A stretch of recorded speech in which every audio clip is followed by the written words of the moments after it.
Well, hello, everybody. Welcome to another episode of the Business Spotlight.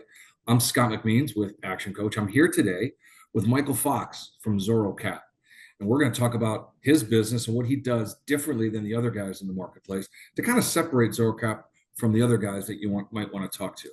So, Michael, over the next couple minutes or so, tell us your story. I want to learn about how you got from where you ever were to sitting in this podcast with me today. So the microphone, the camera, yours. Tell us your story. Great. Um, so like most stories, my story is not linear. I'm a lifelong Clevelander. I grew up on the east side of Cleveland. I thought that the greatest thing that I could do in my life was to become an engineer. So I went to Case Western. Started out as a mechanical engineering student. Realized that that wasn't my what I was longed for in this world. But it Not your took me, calling. yeah, like most things in my life, it took me a little bit longer to figure that out than it probably should have. I was an engineering student for about 2.5 years, and then transitioned to a management degree. So I got a degree in business management with a focus in information systems from Weatherhead back in 2002. All right. To go work for consulting company, small consulting company. It was doing some consulting work for the Cleveland Clinic and local hospitals. And then worked through there, wrote some computer software, worked on some aggregated purchasing volume projects, and then transitioned to work in manufacturing. So worked in a manufacturing company that was started in 1997. It grew pretty substantially into the hundreds of millions of dollars in revenue by the time that I ended up leaving there, which was in 2013. Um, I had learned about M&A while I was there because we had done a couple of iterations of trying to transition the company to private equity ownership. It was privately held, and we went through a couple of iterations that I was intimately involved with in trying to sell the company. We didn't sell, which is actually one of the reasons that I learned so much. Oh, Um, wow.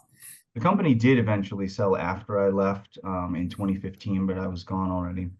Um, so what happened in 2013, as I realized that I was in a position where I was either going to have a golden parachute or some golden handcuffs, and I didn't. I had too much hubris for that.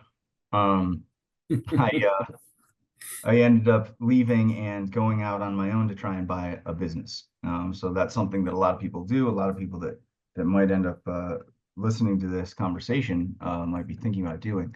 And I was naive to the fact that I was likely to fail, which I credit with my success.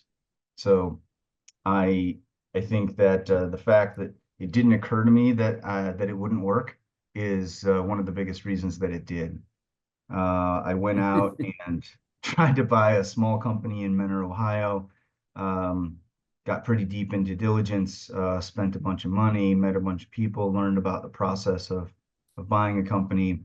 And on the day of closing, a year after I was out of work, the seller decided, you know what, selling my business isn't for me. It's not you, it's me. I'm not going to do it. Um, Wow. yeah, it was a real gut punch. I had three little kids at the time. So my youngest at that time was just turning 4 years old, 3.5 years old. Um, Wow. and I was a year out of a job and spent a bunch of money. And I had told my wife, this is the thing I'm going to do. And suddenly it looked like I had no prospects. So that's when it started, kind of the thing that I tell people is one of the most important things that I did, and that was realize that I don't know everything that there is to know. Hmm. And I relied heavily on my friends and the contacts that I had made. And a number of my friends kind of dragged me out of what would otherwise be a pretty substantial depression, and said, "Hey, you can do this. Let's get it back on the horse here." I had a friend that was working at the time for EdgePoint Capital, so local sell-side advisory group, amazing group, and said, hey, I have this business that is perfect for you to run, but it's bigger than what you can probably afford. So why don't we put together a group of people that you've been meeting over the course of time? And instead of bidding against each other, why don't you guys just partner up and Mm. buy this thing? So I met with a bunch of people that some of my friends knew, some people that I knew, cobbled together a group of investors, and we ended up about 7 months after that buying my first business. So we closed on March 17th, St. Patrick's Day, 2016. Bought a distribution business in Solon. It's about $1.5 million EBITDA, and kind of was off to the races. Absolutely loved it. Loved being being responsible, having a team of people, being able to grow something, put in as many hours as I felt Hmm. was necessary. Um, and it really changed my life. It transformed my life. So the next thing that happened was that I love being an entrepreneur so much, and I saw so many pitfalls along the road, which I can talk about for days on end. Uh, so I realized that what was missing in this space, what I'm defining as the lower middle market space, but it's actually pretty kind of a smaller business and $2 million EBITDA and below. Um, there's there's not a lot of professionalism that is brought into this particular space.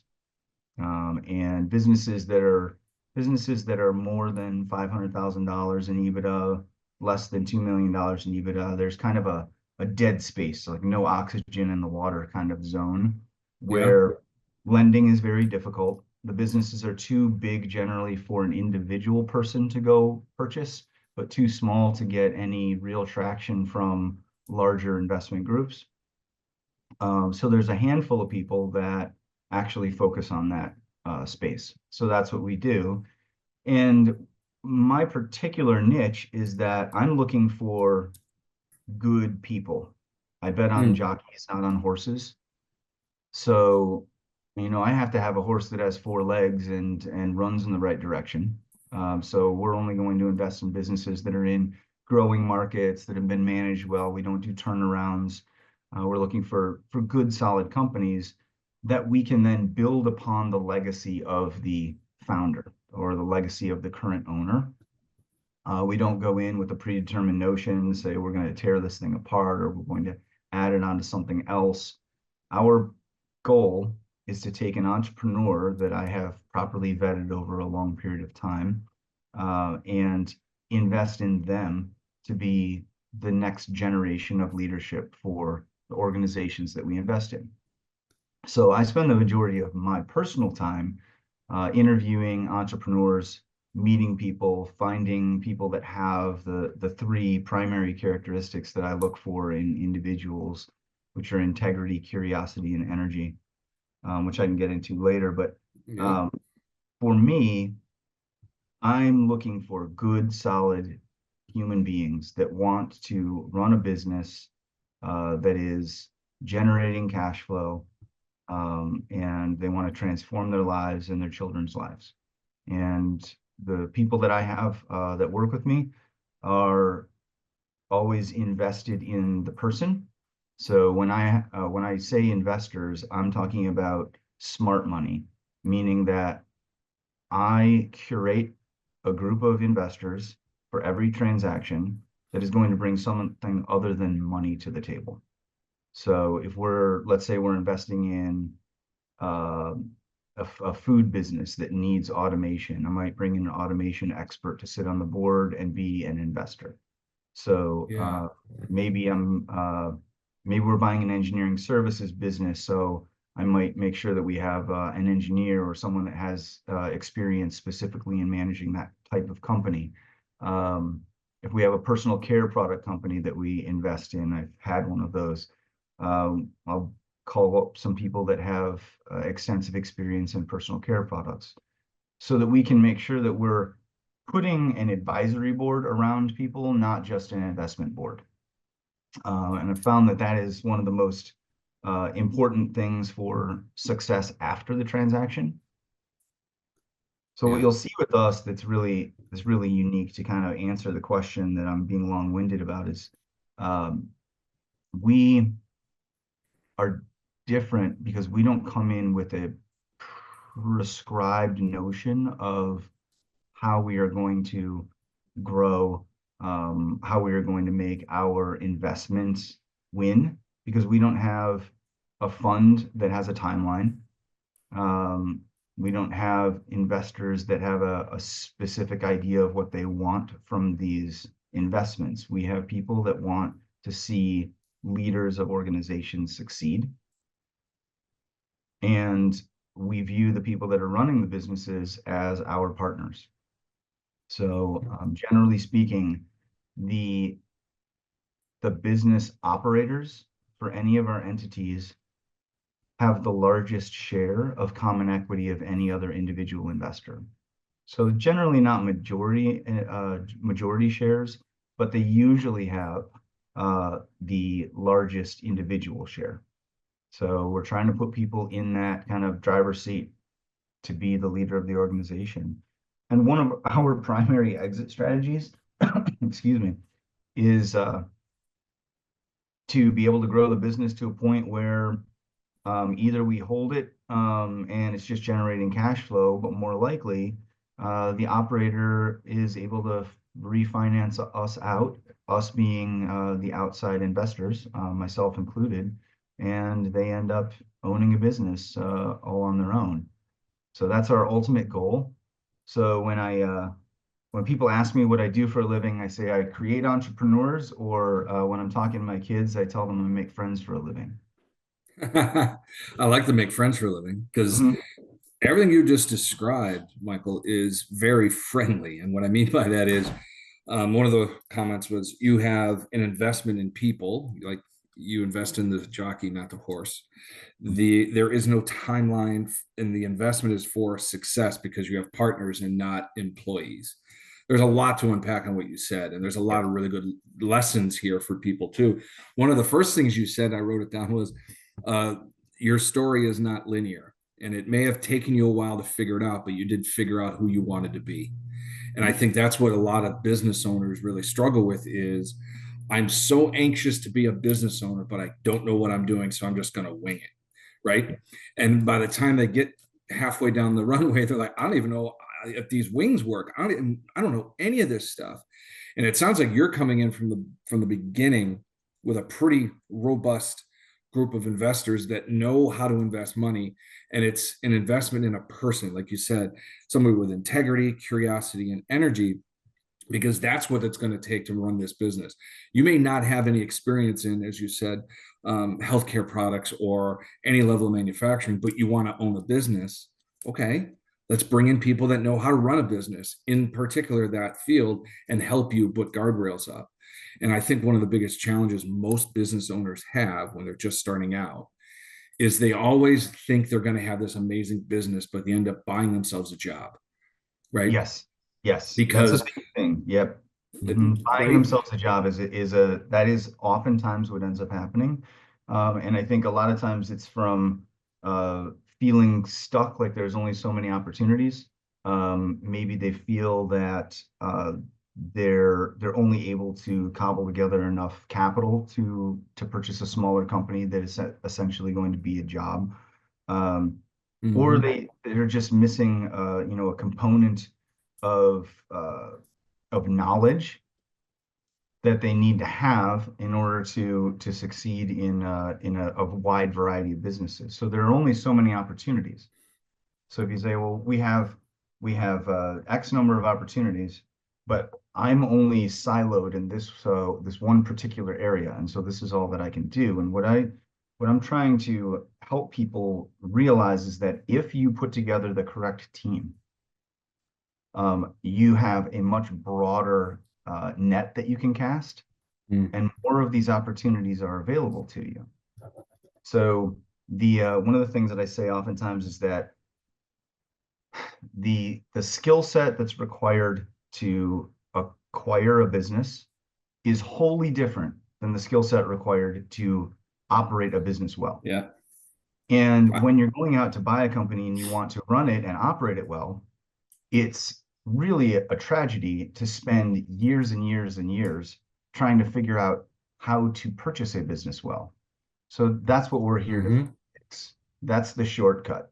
So we can shortcut that, put people into a position where then they have the lion's share of uh, the lion's share of equity and the ability to run a company and be successful, and they have advisors around them. And we take care of the part that they haven't spent their entire life trying to figure out how to do. Yeah. Yeah. It sounds like a great marriage of opportunity and eagerness, or opportunity and willingness to be a part of something bigger than yourself. I think one of the bigger challenges is everybody loves to just work 60 hours a week because that's all I know how to do. That's all I know how to do. That's all I've ever known what to do, until they take a step back and they realize I don't need to be so busy. I just need to be productive, and I need people to help me understand what's the difference between being busy and being productive. And it sounds like this is exactly what ZeroCap is doing, is aligning your pitfalls for everybody else to be an opportunity to grow, because you can help aid them through those processes, because Yes. you've been there, you've done that. So with that in mind, like, what's some of the biggest lessons that you think a new business owner needs to learn before they even get into the realm of buying a business? What's a great lesson that they should be learning? So the first thing is that you need to realize some humility. So Mm-hmm. there is one of the biggest issues is that you have to be confident. You have to believe in yourself. And most of the people that I run into are that person, right? They've been successful in their career. They believe in themselves. They know what they know, and they generally don't want to believe that there might be something that they don't know, and that's okay because I need people that are aggressive and believe that when they say something, they're saying it for a reason and with intent. But it takes time to do this, and it's very unlikely that there will be no failures along the way. And Mm-hmm. so when people kind of branch out onto this mission to go out and buy a business, um, the first thing is that you need to be a be able to accept advice. It doesn't mean that you're accepting instruction, but you need to be able to accept advice. Yeah, I like that. Yeah, and even further, I would go so far as to say that you should get to a point where you're seeking advice, Yeah. because a lot of times you don't know what you don't know. In order to answer those things, you seek out advice and ask people, what don't I know? What am I running into that I haven't run into? And so most of the people that I see fail are the people that are not able to get over that hump of, oh, perhaps I should have partners, perhaps I should get coaching, perhaps I should ask for assistance. Um, Perhaps I don't know how to value a business correctly, even though I did read a bunch of uh, Harvard Business Reviews. Um, Yeah. so it's kind of a question of balancing, walking on that knife's edge of humility and hubris. And how do Yeah. you? So that's, I think, the first thing, is to be able to accept and then ultimately seek out advice.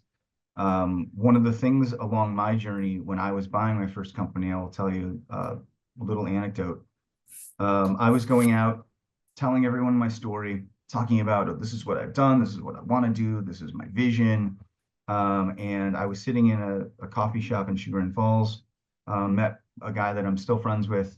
Um, and it was the first time that I had met with him. He was doing at the time buy side assistance for larger corporations. So people would call him up and say, "Hey, I want to buy companies in this particular business arena," and he would just start cold calling and find connections and then help consummate a transaction. So I'm talking to him, thinking, well, perhaps I could hire this guy to make me do some phone calls or something. tell him my story. He tells me, we get to the end of our conversation. I said, so, um, what would it look like if I hired you? And he said, well, you can't because I wouldn't take you on as a client. And it was crushing to hear that. Why would he Um, not take you on as a client? Very good question. So I think he thought from experience that I was going to say, oh, though that's ridiculous, or get upset, or we get into some, or maybe that would be the end of our conversation. We walk away and shake hands and be friendly, but it would be over with. And I was taken aback. And what I did was what you just did. And I said, well, can you just tell me why you wouldn't Mm, take me on as a client? And he looked at me and said, do you really want to know? And I was like, yes, I definitely really want to know. And he said, okay. And he started to go through a list of things. And most of the reasons were about presentation. It was my presentation. So what I was doing at that time is talking about myself a lot. hmm This is what I've done. This is where I've been. This is what I want to do. This is what my vision is. And basically saying, I'm going to save the world if only everyone was as wonderful as I am. Yeah. Um, and he said, you're not going to be able to sit in front of a business owner and sit there and tell them how great you are. And then suddenly they're going to think, oh, this is awesome. I want to sell my company to this person. You need to say the same things, but explain that you're there hmm to create larger success, success that is larger than you. And so it's a nuance, but you have to be able to speak that way. So that's one of the reasons that I tell people oftentimes when they're starting out that you should put together two very specific things. One of them is something that Promise Partners and a lot of other groups will say, hey, you should put together investment criteria. And I kind of walk them through what that means, maybe give some examples. But you have to have an investment criteria that is broad enough that you're going to cast a big enough net to actually see some opportunities, but it also needs to be narrow enough that you're not going to see things that you just ultimately don't want to see. So when you're doing your investment criteria, my biggest piece of advice is think about the things that you don't want. hmm And that's usually a shorter list. It's generally easier to put that together. But it's for Yes. whatever reason not the way that people go about it. They usually think, what do I want to do? Let me think about what my ideal scenario is going to be. What's my favorite business industry? Where do I think there's growth? And then you get really targeted and can never find it. So what I try to do is coach people to go the opposite direction and say, I don't want to own a cupcake shop, or I don't want to, no offense to anyone that owns a cupcake shop, but I'm just saying, I don't want to own a company that only sells to the automotive industry, whatever those Yeah. types of things. Um, and then eliminate those so that you're still broad, but you're not seeing the things that you don't want to see. Right. The You other thing, allow somebody to deselect out of your process because you're saying, I don't want to do that. right. I'm not in Because that space. I'm not in that mindset. That's not for me. I don't want to get up at 4 o'clock in the morning, make donuts, whatever. right, whatever it Right. is, and everyone has their own personal life experience, and none of it's bad. It's really good, and it kind of falls into this other thing that I tell people all the time, and I think this applies not just to this industry or this market, but most things in life, is that you need to be able to say no as fast as possible. hmm It's better to go on a first date and realize it's not going to work out and don't go on a second date than wait for 3 months and then decide that you want to break up. Yeah. One of the things somebody asked me during a presentation, what is the number one thing that is a problem for business owners? I said there's a number of things, but at the top, fear is one of the bigger ones, right? People are afraid to either make a mistake or actually through excuse me, through research, we found most people have a fear of success because they don't know how to define it. and they're afraid to get it because then all dreams come true. Now what? So it's a really interesting mindset. Other than fear, making decisions is one of the biggest challenges a business owner has. And I'm not talking about the decision to put what type of coffee in your coffee machine or your break room. The decisions that make or break your business, people are afraid to make those decisions because I have to somehow get out of my comfort zone to make that decision, and I don't want to do it. So business owners, and everything you're saying so far is, you have to be humble enough to recognize you need help, and smart and confident enough in your abilities to go get that help. And when you are unafraid of decisions, you can move your business forward. I think a lot of that just comes from experience, right? But it also comes from getting into a network or into a group of people like you're introducing entrepreneurs to, that can help you navigate those waters so you don't end up having fear, but you have a strong sense of comfort when you go to make a decision because, yep, there's a bunch of people that have been there and done that. They've helped me, they've guided me, I've taken their advice. This is the decision I believe I need to make. Boom, and then go forth and conquer. But I think a lot of people, in my experience I've talked to, are very afraid just to make a decision because they don't want to fail. Yeah. And in Action Coach, we have this thing, it's a statement by Brad Sugars, who says, the biggest risk you can take is to do nothing at all. Yeah, absolutely. Just, You're just not sit going there to, and hope it. right. You're not going to win. You're not going to score if you don't shoot. Exactly. Exactly. There's a lot of challenge in that, right? Because everything we've talked about, or you've kind of released out in this conversation, is surround yourself with good people, and good people will help you. And if you're comfortable enough in your own abilities to do things, surround yourself with people that help you go in that direction. Don't surround yourself with turkeys and try to soar like an eagle. It'll never work, right? Right. But if you find the right people and you allow them to give you advice and guide you through some things, you're in a much better position than anybody could expect when trying to buy a business. And that's why I think, the beginning of this conversation, it was all about, okay, what does Zorro Cap do? You just spent 20 some odd minutes explaining exactly what you do, so people have an understanding of, all right, when it comes to buying a business, it's not just a bunch of cash exchanging hands. It's, man, there's a bunch of information that needs to be released, understood, researched. Okay, now that I understand all this stuff, whew, now what do I do? I need people to help me, Yes. right? And Yep. it's great that you're helping out entrepreneurs, because there's so many businesses that really could take off and do exceptional things if they only had a chance. Or there's some really good businesses out there that are doing great work, but nobody knows about them. And if somebody else with a little bit bigger vision or ambition for themselves in the business bought it, now look what it's possible. So I really like the idea of not swooping in and saving people. I don't believe that's what you're doing. I believe you're swooping in and allowing people to see the forest through the trees, to say, Mhm. there's so much opportunity out there, pick one and we're going to help you make it successful. I think that's wonderful. Yeah. One of the things that I do say a cliche over and over and over again. So anyone that's heard me talk before will have heard this, but I say if you're making $1 million, you're doing something absolutely right. And if you're only making $1 million, you're doing something wrong. Because you don't just stumble your way into making $1 million. So you say you got $1 million EBITDA. So every year your free cash flow is $1 million.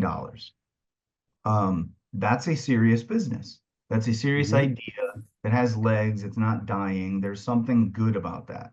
But generally speaking, once you plateau to a place like that, it means there's something you're not doing right. Generally speaking, it's sales. Usually it is that you've gotten to a point where um, growth is the juice isn't worth the squeeze for the current ownership group, the current environment, from a culture standpoint. So, growth of 5 or 10% top line for somebody that has been running a business that's clearing $1 million every year for the last 20 years, it doesn't really make a difference in their life, right? Right. So it's kind of like, you know what, the best thing for me to do here is to take care of my employees, make sure that my legacy is intact, continue to do what I love, And you kind of get into a place where that's about where we're at. Maybe we grow at the rate of GDP, everything's fine, we're all happy. And then when you get to the point where a new generation might come in and they put debt on the business or whatever it might be in order to make a transaction happen, 5 or 10% top line can change the entire world to them. Yes. Yeah. So it's just about positioning and who is in what place in their life and where, goals come into to account, and those, integrity, curiosity, and energy pieces that I was talking about. So 100%. yeah, it's about the position that different people are in, um, and the environment that they are surrounded by kind of changes their goal set.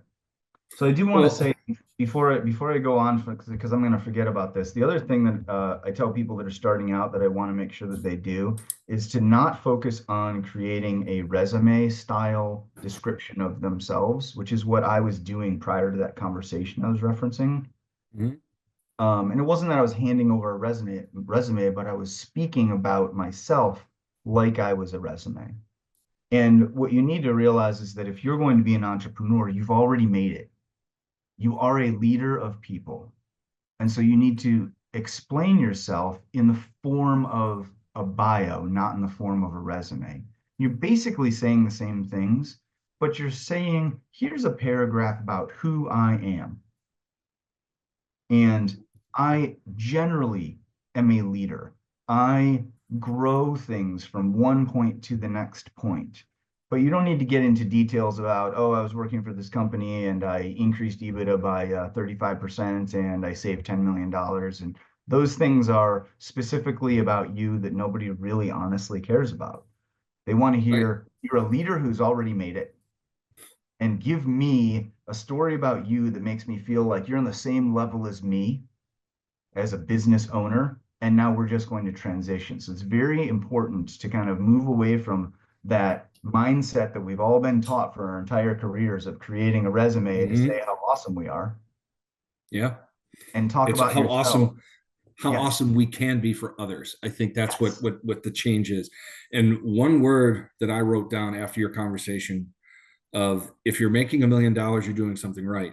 But if you're only making $1 million, you're doing something wrong. It's all about perspective, right? If Yes. my goal was 2 million, I'm not doing enough. If my goal was 700,000, I'm doing a lot more than I expected. So it's all about perspective. And the same thing goes to, I don't want to regurgitate a resume. My perspective needs to switch to, how do I make that person I'm talking to feel comfortable, feel good, feel comfortable, confident dealing with me because of what I can do for them. That's a Yes. huge change. It's a huge change in mentality. Believe it or not, we are up against the clock. We have been chatting for quite some time. I want to thank you for being on this podcast. This was exceptional. Anybody looking to get in touch with Michael, please check out the information down in the description. All his contact information will be there as well. And I hope you enjoyed the episode. Hope you learned something, because there was a lot of really good golden nuggets in this episode that I think people really can take and run to the bank, or more appropriately, run to Zorro Cap and get yourself a business. Thank you. Thank you so much. It was a pleasure. Thanks, my man. It was a great time. We'll talk to everybody again on the next episode of the Business Spotlight.